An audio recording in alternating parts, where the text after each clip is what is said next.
Maltinhos e Cruz Maltinhos do nosso Brasil, sejam muito bem-vindos aí ao nosso canal Voz do Vasco. Me chamo Diego Costa, estou aqui para deixar você bem informado de tudo aquilo que acontece no nosso gigantesco Vascão da Gama. Beleza, rapaziada? Antes da gente começar esse vídeo, eu peço para vocês aí deixar o dedão no like aí, que ajude bastante, se inscreva no canal também, para ajudar a gente a chegar aos 1000 inscritos. E vambora as notícias aí, que é o que nos interessa aí, como sempre, né, rapaziada? Hoje o dia do Vasco foi bem agitado, foi bem... Teve muita novidade, enfim, apurei tudo aí para vocês, poder trazer agora aqui para vocês em primeira mão. E vamos lá as notícias que é o que nos interessa. Temos muita notícia boa aqui, importante do Vasco, né? Temos sobre a eleição do Vasco, que está para poder acontecer, já tem candidato aí colocando a cara de novo, né? Vasco vai jogar no Engenhão, tá tentando São Januário, enfim, tudo isso e muito mais dentro deste girão de notícias aí dessa terça-feira, dia 5 de setembro, o primeiro e único dessa terça-feira. Beleza, galera? Então vamos lá que é o que nos interessa, né?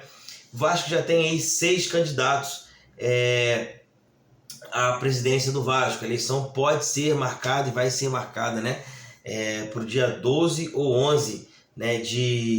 Na verdade, dia 11 de novembro, foi marcada hoje, né?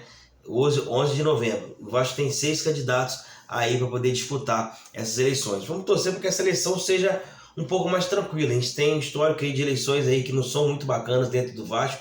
Todo mundo sabe disso, todo mundo tem ciência disso, né? As coisas acontecem no Vasco de uma maneira muito escura, né? A gente não sabe muito bem o que passa na cabeça da galera para estar ali dentro do Vasco, atazanando aí a cabeça do vascaíno, mas de fato as eleições estão marcadas aí para o dia 11 de novembro, né?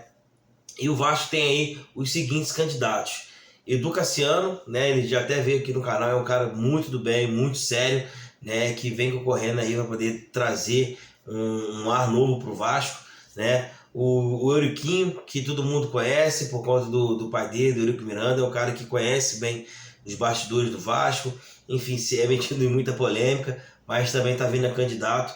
O Júlio Brandt, que todo mundo sabe, aí está tentando entrar no Vasco, que já tem umas 3 ou 4 eleições, né, que ele não entra, tomou aquela pernada do Campelo, enfim, pernada entre aspas, né, porque no tudo ainda foi legal dentro do Estatuto do Vasco, né? Leonardo Rodrigues, Marcelo Borges e Pedro Stosenberg. Esses daí eu nunca ouvi dizer ainda, mas vou procurar saber sobre eles também, né? Mas eles estão envolvidos aí dentro dessa política do Vasco. E o Vasco tem aí as suas eleições marcadas para o dia 11 de novembro, né? Vamos torcer para que tudo isso aconteça da maneira mais tranquila possível. E saiu que a Junta Deliberativa falou hoje, julgou a impugnação e definiu que 6.209 associados têm direito a voto. O voto vai ser como foi lá atrás, né? A última eleição em que colocou o Jorge Salgado na frente do Vasco, o presidente do Vasco. A eleição vai ser híbrida, vai ser tanto fora, né, ali na internet, como dentro não vai ser nem em São Januário, vai ser na sede do Calabouço. Então o Vasco vai passar por essa parte de novo, né, de eleições do Vasco, né, uma parte bem complicada, bem chata até de passar, mas enfim, tomara que essa seja diferente das outras e a gente consiga aí, de alguma forma melhorar um pouco mais o nosso clube associativo, que ande sempre em linha com a SAF, que a gente consiga aí de alguma forma. Até onde eu sei, Júlio Brandt vai vir como candidato da situação, né, do Jorge Salgado, novidade para 0 pessoas, né, e os outros vêm concorrendo por fora aí, né? Como eu já disse, as eleições do Vasco precisam ser tranquilas fora de campo, para que a gente consiga ter paz dentro de campo, né, e conseguir de alguma forma aí melhorar o nosso desempenho também fora de campo, junto com a política do clube. Beleza, galera? Rapaziada, vem trazer uma notícia aqui não muito boa para vocês, que ele está de volta. Galera, Rafael Claus vai estar apitando o jogo do Vasco e Fluminense no próximo sábado, dia 16. Não muito bacana, não gostei, não gosto dele. É um cara que sempre, assim, apesar de ser um hábito conceituado aí para muitos, né, para FIFA, enfim, o cara, ele dá muito mole aí em algumas situações do Vasco, envolvendo o Vasco. Então eu não curto muito quando ele apita jogo do Vasco. Porém, torço para ele fazer um bom trabalho, torço para ele passar despercebido e que deixe somente o clássico dentro de campo acontecer para que a gente consiga ter um bom espetáculo e, se Deus quiser, o Vasco sair com essa vitória. A CBF precisou entrar no meio, segundo eles, é uma notícia até um pouco estranha, né? Já que Vasco e Botafogo tem boas relações, não sei como é hoje a relação da SAF do Botafogo com a SAF do Vasco, né? Mas até antes de virarem SAF, Vasco e Botafogo sempre tiveram tinham boas relações, né? Agora saiu uma notícia agora há pouco aqui, né, às 17h53 no GE, que a CBF precisou interferir na decisão do Botafogo de alugar ou não para o Vasco da Gama, né? E está dizendo aqui a reportagem que o John Texel preferiu alugar por ficar bem com a instituição CBF, enfim, tudo isso e muito mais assim para poder encher bastante aí o ego da CBF, coisa que eu acho difícil, porque a CBF já vem falida há muito tempo, né? Ninguém confia na CBF com nada, principalmente em relação à organização de eventos, assim como o Campeonato Brasileiro. Enfim, não é à toa que está tendo uma movimentação para ter outra liga.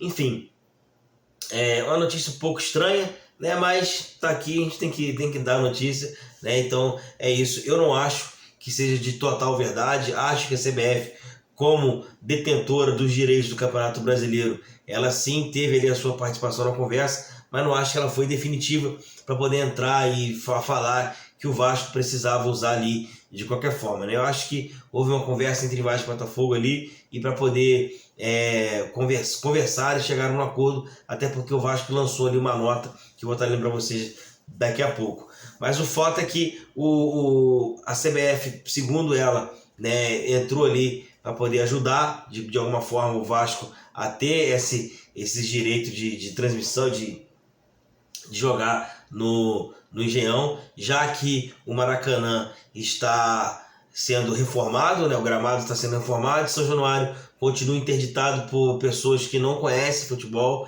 que é da justiça comum.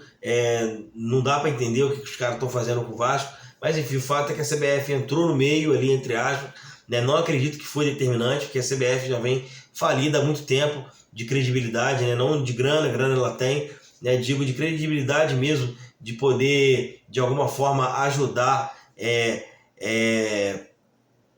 os clubes, né? Ela não tem tanta credibilidade assim para entrar e mudar alguma decisão, mas eu acho que de alguma forma ela fez com que o Botafogo aceitasse ali, né? Não de forma decisiva, mas fez com que o Botafogo aceitasse o pedido do Vasco jogar no Engenhão, né? O Vasco vai jogar lá como mandante e vai ter a mesma tratativa do jogo do Fluminense contra o Fluminense no Maracanã, né? Que foi 90-10, né? Tinha falado em alguns vídeos aqui que seria de torcida única, me equivoquei, né? Mas a torcida vai ser 90% torcida do Vasco e 10% torcida do Fluminense. Acho que nem esses 10% acabam enchendo, eles nunca enchem nada mesmo, né? Então eu acho que vai ser até de grande valia se passar pra gente, acho melhor até, né? Mas no mais é isso, né? O Vasco vai estar jogando lá no Maracanã.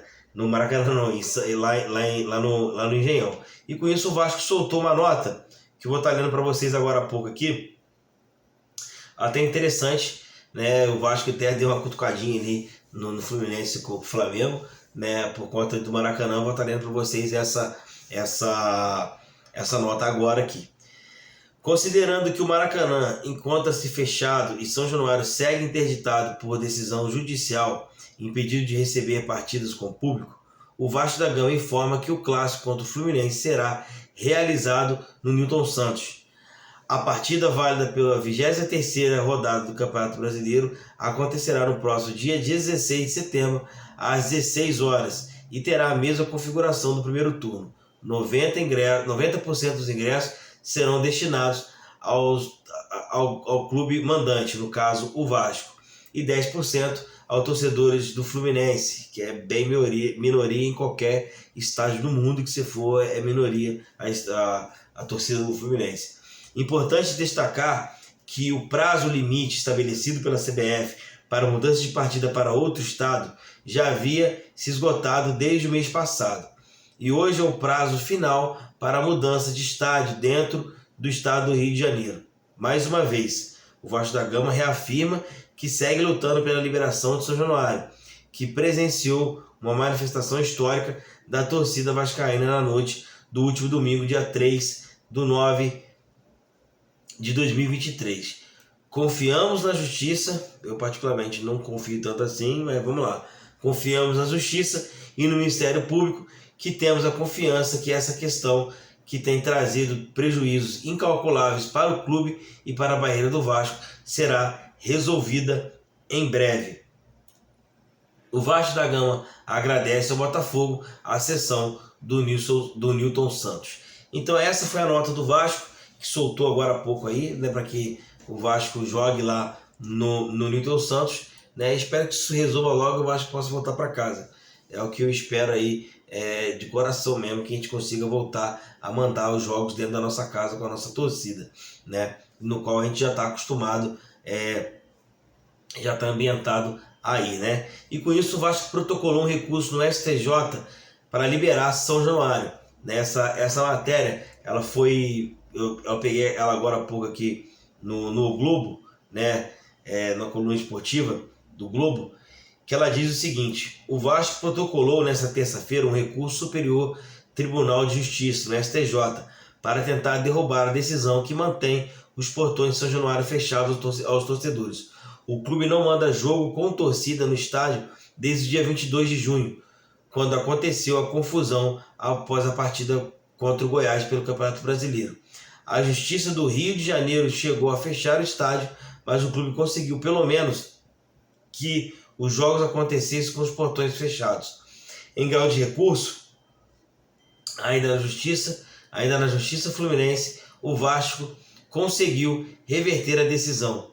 Em liminar, a relatora manteve os portões fechados, o que depois foi confirmado pela maioria do colegiado. Além do processo, o Vasco negocia com o Ministério Público um termo de ajustamento de conduta, ATAC, para tentar agilizar a liberação do estádio aos torcedores. O Ministério Público quer acesso à biometria e melhorias no acesso e no equipamento das pessoas ao estádio. Acho que só no Rio acho que é só São Januário que está faltando isso aí. Acho que lá no estádio do Flamengo já tem, no estádio do Fluminense já tem, né? No Maracanã já tem, no Nilton Santos já tem, né? Na Vila Bariri já tem, no estádio do Madureira já tem, no estádio do América também. Acho que só falta São Januário ter esses requisitos aí que esses caras estão pedindo. É difícil, viu? É complicado demais aí ver a justiça cagando mais uma vez na cara do torcedor do Vasco esse tipo de conduta que vem acontecendo dentro do Vasco, contra o Vasco, na verdade. Né? Acho bem baixo esse tipo de conduta aí. Mas enfim, vai ter essa reunião lá em São Januário, às 15 horas. O Vasco também se pronunciou sobre isso, né? Falou do que está acontecendo realmente, né? O Vasco falou que quer contar com os representantes dessa reunião, né?